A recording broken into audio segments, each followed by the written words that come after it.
Moi, c'est Sylvie Louzala. Je suis congolaise de la République démocratique du Congo. Je suis coordonnatrice d'une organisation congolaise qui s'appelle Étoile du Sud.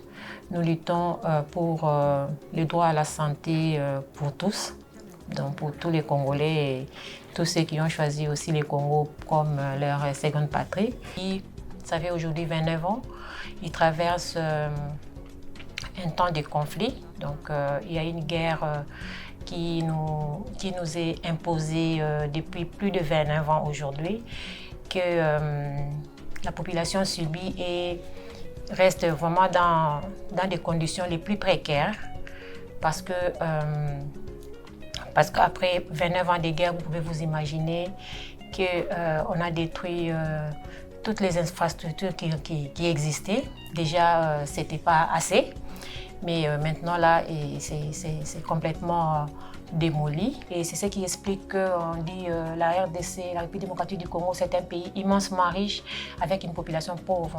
Ça veut dire que les enfants ne vont plus à l'école et ils sont par contre recrutés pour aller travailler dans les mines, parce qu'il faut qu'on les souligne aujourd'hui.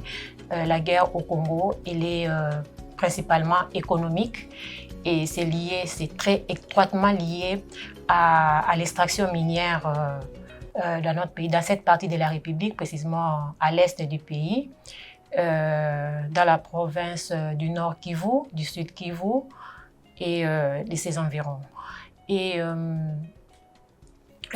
tout ça est lié vraiment à une vie très très atroce où on décapite les gens, on ne peut plus faire les champs parce que en fait les régions les zones qui étaient occupées pour faire l'agriculture, l'élevage est aujourd'hui occupée par ces groupes armés.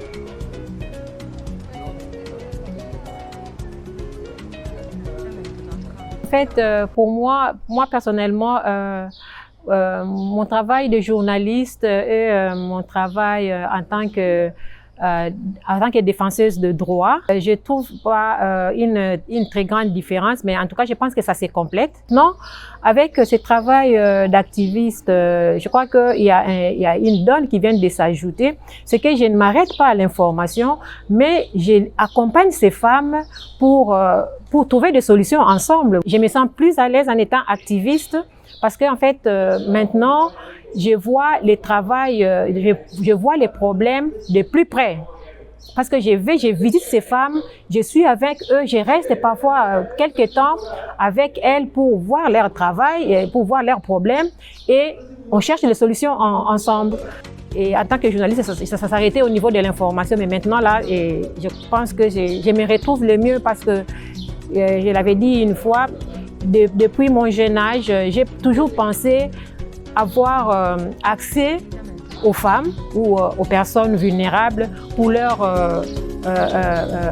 présenter les problèmes qu'ils ont pour sortir de ces injustices qu'il y a dans notre pays, particulièrement à l'égard de la femme.